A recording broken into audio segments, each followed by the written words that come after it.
Hello friends, अस्सलाम वालेकुम and welcome to reality stories.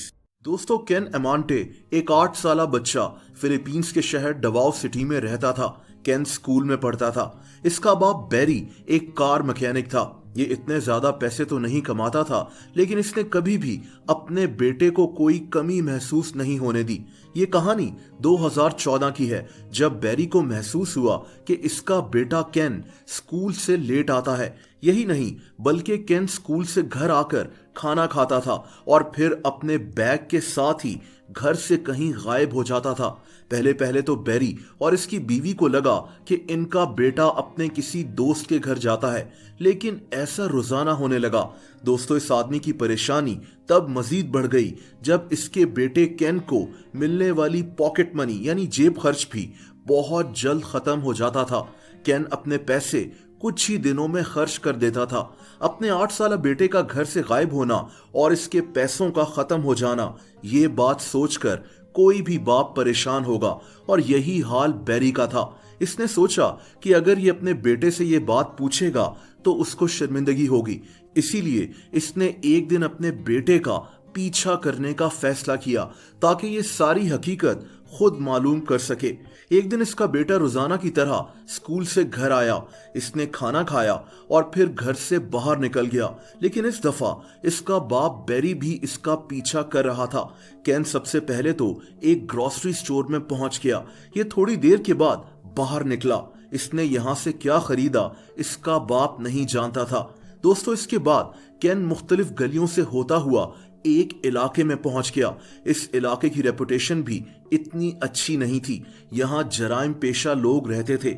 इस बात ने भी बैरी को परेशान कर दिया, लेकिन फिर अगला मंजर देखकर ये आदमी हैरान रह गया। दोस्तों, इसके बेटे केन के पास कई कुत्ते जमा हो गए। केन ने अपने स्कूल बैग से एक डब्बा निकाला। इसने ये डब्बा उसी ग्रोसरी स्टोर से खरीदा था। दोस्तों, इस डब्बे में इन कुत्तों के लिए खाना था। ये बच्चा आराम से सड़क पर बैठ गया और इन कुत्तों को खाना खिलाना शुरू हो गया। ये कुत्ते गली के आवारा कुत्ते थे जो चुपचाप बैठकर खाना खाने लगे। बैरी अब अपने बेटे के सामने आ गया। इसका बेटा भी अपने बाप को देखकर हैरान था और फिर इसने अपने बाप को सारी कहानी बताई। केन स्कूल से वापसी पर इन कुत्तों को देखता था जो भूखे होते थे, और ये 8 साला बच्चा अपनी पॉकेट मनी से इनको खाना खिलाना शुरू हो गया। ये रोजाना घर से इसीलिए गायब हो जाता था।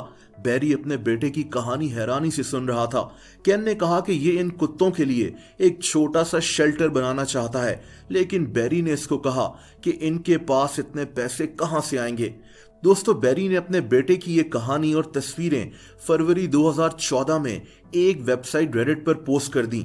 लोग इस 8 साला बच्चे की कहानी से इतना मुतासिर हुए कि बहुत जल्दी केन और इसके बाप को मैसेजेस आना शुरू हो गए कि लोग इन कुत्तों के लिए और दूसरे आवारा जानवरों के लिए, जैसा कि बिल्लियां, एक शेल्टर बनाने में इनकी मदद करना चाहते हैं। दोस्तों, केन की वजह से बहुत जल्द काफी फंडिंग इकट्ठी हो गई और केन और इसके बाप ने हैप्पी एनिमल्स क्लब खोल लिया। ये शेल्टर इन्होंने इसके बाप के गैराज में खोला था, क्योंकि इसका वालिद एक मैकेनिक था। दोस्तों, ये कहानी यहां भी नहीं रुकी। केन आहिस्ता आहिस्ता फिलीपींस में मशहूर होता गया। लोग इसकी कहानी से इतना मुतासिर हुए कि अब इसको हजारों लोग थोड़े थोड़े पैसे भेजना शुरू हो गए, और केन और इसके वालिद ने एक जगह किराए पर ले ली जहां ये आवारा कुत्तों और बिल्लियों को रखा करते थे। आज हैप्पी एनिमल्स क्लब फिलीपींस में एक बहुत बड़ा एनिमल शेल्टर है। केन अब 16 साल का हो गया है और ये आज भी अपने वालिद के साथ ये शेल्टर चलाता है। ये कहानी कहां से कहां पहुंच गई, ये बात हैरानकुन है। केन की ये कहानी इंटरनेट पर काफी ज्यादा मशहूर हुई थी। दोस्तों, आप लोग मुझसे इंस्टाग्राम पर भी कनेक्ट कर सकते हैं। उसका लिंक नीचे डिस्क्रिप्शन में मौजूद है। वीडियो पसंद आई हो तो वीडियो को लाइक जरूर कर दें। ऐसी इंटरेस्टिंग वीडियोस देखने के लिए इस चैनल को सब्सक्राइब कर लें और बेल आइकन पर भी हिट कर दें, ताकि इस चैनल की वीडियोस के नोटिफिकेशंस आपको मिलते रहें। अपना बहुत ज्यादा ख्याल रखें। अल्लाह हाफिज।